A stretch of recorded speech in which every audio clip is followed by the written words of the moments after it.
Good morning students. भी standard 12 physics के अंदर हमारा चैप्टर नंबर 4 चल रहा था, मूविंग चार्ज एंड मैग्नेटिज्म। उसके लिए हमने बायो-सावर्ट्स लॉ एंड वो एक्सिस के लिए मैग्नेटिक फील्ड का फॉर्मूला डिराइव कर दिया था। बराबर, इसका फॉर्मूला हमारा आया था μ0 I/2R वाला। बराबर, वो फॉर्मूला डिराइव करके आज हमें उसके बेसिस के ऊपर सम देखने हैं। बराबर, वो सम है हमारा एग्जाम्पल नंबर 4.7। बराबर, तो 4.7 आज स्टार्ट करते हैं। बोला है क्या, consider a tightly wound 100 turn coils. हमें क्या दिया हुआ है, गिवन डेटा में लिखता हूँ। बराबर, मुझे क्या दिया हुआ है, consider a tightly wound 100 turn coils of radius 10 centimetre. 100 turn tight wound किए हुए ऐसे कॉइल है, मतलब कि नंबर ऑफ टन्स है 100। ओके, देन क्या दिया हुआ है, radius 10 centimetre. Radius R is equal to कितना सेंटीमीटर है, 10 सेंटीमीटर। बराबर, और करंट ऑफ 1 एम्पियर। करंट कितना दिया हुआ है, I is equal to 1 ampere. बराबर, what is the magnitude of the magnetic field. Magnetic field मतलब मुझे बी फाइंड करना है at the centre of the coil. Centre of the coil मतलब कि याद रखो कि मुझे ये ही फॉर्मूला क्यों यूज करना है, क्योंकि पता था मुझे कि by magnetic field on the axis of circular current loop, मतलब कि एक लूप है जिसके अंदर करंट पास हो रहा है, उसकी एक्सिस पे मैग्नेटिक फील्ड फाइंड करनी हो तो ये फॉर्मूला यूज करने का। तो इसमें क्या बोला है, हमें एक कॉइल दी हुई है, उसके 100 टर्न्स है। बराबर, इतनी रेडियस है, इतना करंट पास आ रहा है, और हमें सेंटर में फाइंड करना। सेंटर ऑलवेज कहाँ पे आती है, एक्सिस पे ही आती है। इसीलिए हमारा बी का फॉर्मूला क्या रहेगा, बी इज इक्वल टू, मैंने लिखवाया था कि जब टर्न्स हो, बराबर आने लग क्यों ना दे, जब टर्न्स हो तब μ0 B is equal to μ0 Ni/2R આ ફોર્મ્યુલા યુઝ થશે। બરાબર છે, ઇફ ટર્ન્સ આર ગિવન, જ્યારે ટર્ન્સ આપ્યા હોય તે વખતે, એટલે અહીંયા આપણે ફોર્મ્યુલા કયું મૂકીશું, μ0 Ni/2R થશે। μ0 ની વેલ્યુ કેટલી, 4π × 10⁻⁻⁷ 100 n કેટલા છે 100, I કેટલો છે 1/2, R કેટલો છે આપણો 10 સેન્ટીમીટર। ટર્ન્સ એટલે આટા। बराबर, 10 सेंटीमीटर मतलब 10 × 10⁻⁻2 मीटर। ओके, होगा, चलो होगा इतना। तो 10 10 100, 2 2 4, 10 2 20 × 10⁻⁷ अपॉन 10⁻⁻2 होगा इतना। बराबर, सॉरी 20 पाई। बराबर, बताइए इतना।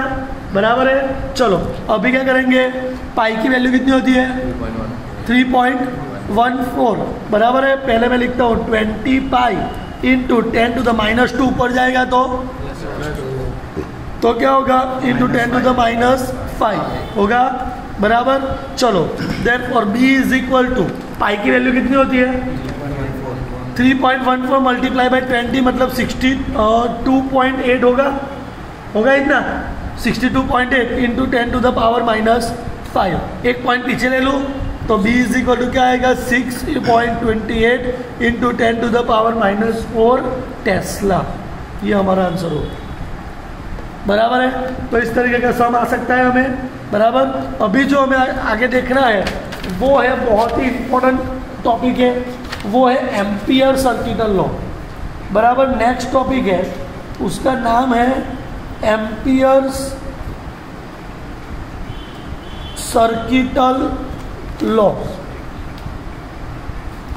बराबर, एम्पियर सर्किटल लॉ का जो लॉ है, बराबर, वो एक क्लोज लूप के लिए है। किसके लिए है, क्लोज लूप के लिए। जैसे बायो-सावर्ट्स लॉ था वो मैग्नेटिक फील्ड एंड करंट के लिए रिलेशन देता था, ये जो है वो किसके लिए रिलेशन देगा, वो मैग्नेटिक फील्ड के लिए, परमिटिविटी के लिए एंड एडिशन ऑफ करंट के लिए। बराबर, ये लॉ जो है वो क्लोज लूप के लिए बना हुआ है। समझ लो कि ये हमारी मैग्नेटिक फील्ड लाइंस है। बराबर, मैग्नेटिक फील्ड लाइंस है, इसके अंदर एक लूप है।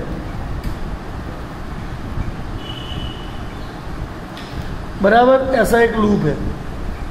जहाँ पे से करंट पास हो रहा है, बराबर, ये करंट पास हो रहा है, ये इसकी सरफेस है, ये जो है वो सरफेस है, बराबर, ये पॉइंट जो है वो सी पॉइंट समझ लो, और इसमें से करंट क्या पास हो रहा है, आई करंट पास हो रहा है, ये इसकी क्या है, बाउंड्री है, क्या है, बराबर। अभी एम्पियर सर्किटल लॉ हमें फाइंड आउट करना है, तो ampere circuital law find out करने के लिए आपको सबसे पहले उसका स्टेटमेंट समझना पड़ेगा, बराबर, एकदम ध्यान से समझो कि एम्पियर सर्किटल लॉ किसके लिए है, बराबर। तो सबसे पहले मैं बात करता हूँ कि इसका फॉर्मूला कैसा होगा, बराबर। तो मैं आपको उसका स्टेटमेंट पढ़ के दिखाता हूँ, तो वो स्टेटमेंट देखो यहाँ पे है, बराबर। We consider the limits as the length of element gets smaller and the number of gets larger, the sum then tends to the integral. Ampere's law क्या कहता है, that this integral is equal to mu zero times the total current passing to the surface. मतलब कि जो cyclic integration होता है, क्या होता है, साइक्लिक इंटीग्रेशन, किसका, मैग्नेटिक फील्ड एंड उसकी लेंथ, उसका जो साइक्लिक इंटीग्रेशन है वो किसके जितना होता है, is equal to the mu zero times the total current. मतलब जो करंट होता है, बराबर, उसका एडिशन एंड परमिटिविटी इन दोनों के इक्वल में होता है। क्या कहता है कि भाई साइक्लिक इंटीग्रेशन जो है, साइक्लिक इंटीग्रेशन ऐसे लिखते हैं, cyclic integration of magnetic field and dl, बराबर, is equal to the permittivity and addition of current, that's called the Ampere circuital law, बराबर है। एडिशन मतलब टोटल आई, सब आई का एडिशन होगा, बराबर। अभी समझो कि यहाँ पे मैं एक सरफेस ड्रॉ करता हूँ, एकदम ध्यान से समझना, इसके अंदर मैं एक मैग्नेटिक फील्ड ड्रॉ करता हूँ, बराबर। मैग्नेटिक फील्ड मैंने ड्रॉ की, इसके अंदर मैं 4 करंट पास करता हूँ और 2 करंट मैं बाहर रखता हूँ।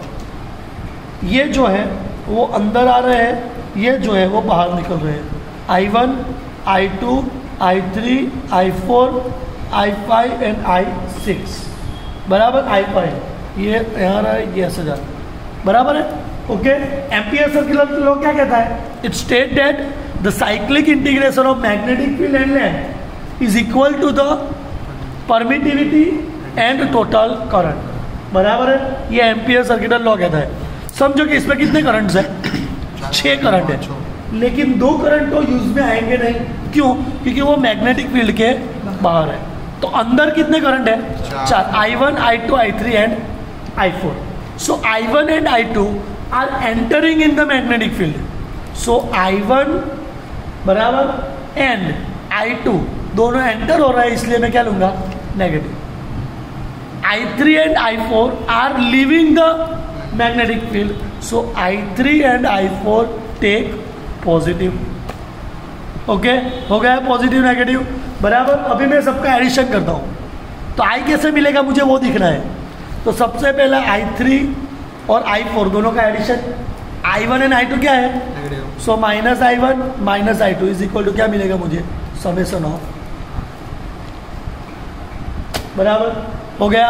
और इसके ऊपर से जो मेन फॉर्मूला बनता है बी का, वो होगा म्यू जीरो बराबर I बाई L।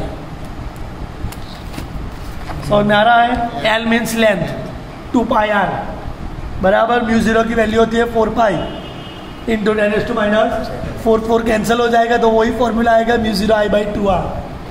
समझ में आ रहा है, कौन सा, बायो सावर्ट्स लॉ का, बराबर है। मेन फॉर्मूला हमारा ये है एम्पियर सर्किटल लॉ। बात में इतना याद रखो, नीचे अंदर आवे એટલે નેગેટિવ ને બહાર નીકળે એટલે પોઝિટિવ, આની ઉપર ને બને, બરાબર છે, હા। અને આ બંનેને એડ કરે તો તમને શું મળે, I મળે, બરાબર। પણ એટલું યાદ રાખવાનું કે લીવ થાય તો પોઝિટિવ અને એન્ટર થાય તો, અને मैग्नेटिक फील्ड ની બહાર હોય તો એને કાઉન્ટ નહીં કરવાના, ओके, बराबर है, समझ में आएगा इतना। अभी जो आपको देखना है वो है एग्जाम्पल नंबर 4.8, 1 मार्क का MCQ है, ये गुजकेट के लिए बहुत ही इंपॉर्टेंट है और हमारे लिए शॉर्ट क्वेश्चन में बहुत इंपॉर्टेंट है, बराबर, ध्यान से देखना। चलो क्या कह रहा है, figure shows a long straight wire. Figure में क्या दिखाया है, एक लॉन्ग स्ट्रेट वायर है बराबर, of a circular cross section radius A. उसकी रेडियस कितनी है, रेडियस कितनी है, ए है, कितनी है, carrying a steady current I. Current कितना है उसके पास, आई कितना है, is uniformly distributed across the cross section. Calculate the magnetic field. Magnetic field find करनी है, लेकिन इसके लिए दो रीजन है, एक आर ग्रेटर देन ए हो तब एंड आर लेस देन ए हो तब। ये दो कंडीशन के लिए मुझे क्या फाइंड आउट करना है, मैग्नेटिक फील्ड फाइंड आउट करना है। क्या फाइंड आउट करना है, तो मैग्नेटिक फील्ड के लिए फॉर्मूला है, पहले मैं लेता हूँ पहला रीजन बराबर, पहले मैं लेता हूँ आर ग्रेटर देन ए। क्या है, आर ग्रेटर देन ए। तो बी का फॉर्मूला तो मुझे पता है कि आर ग्रेटर देन ए, मतलब बी का फॉर्मूला क्या होगा, म्यू 0 आई अपॉन एल, और एल की जगह पे क्या आएगा, 2 पाई आर। तो ये सब तो कांस्टेंट हुए बराबर। तो रिलेशन क्या बना, B proportional to 1 by divide में है ना, इसलिए जब आर ग्रेटर देन हो ए हो तब बी प्रोपोर्शनल टू क्या होगा। अभी दूसरी बात है, आर लेस देन ए, मतलब कि वो जो रेडियस है बराबर, रेडियस कितनी है ए और डिस्टेंस कितना है आर, तो डिस्टेंस रेडियस से क्या है, कम है। तो अब बी का फॉर्मूला रहेगा सिर्फ एल। क्या रहेगा, और एल का फॉर्मूला क्या होगा, 2 पाई। तो बी का फॉर्मूला क्या बनेगा, बी प्रोपोर्शनल टू, हाँ, R is equal to distance.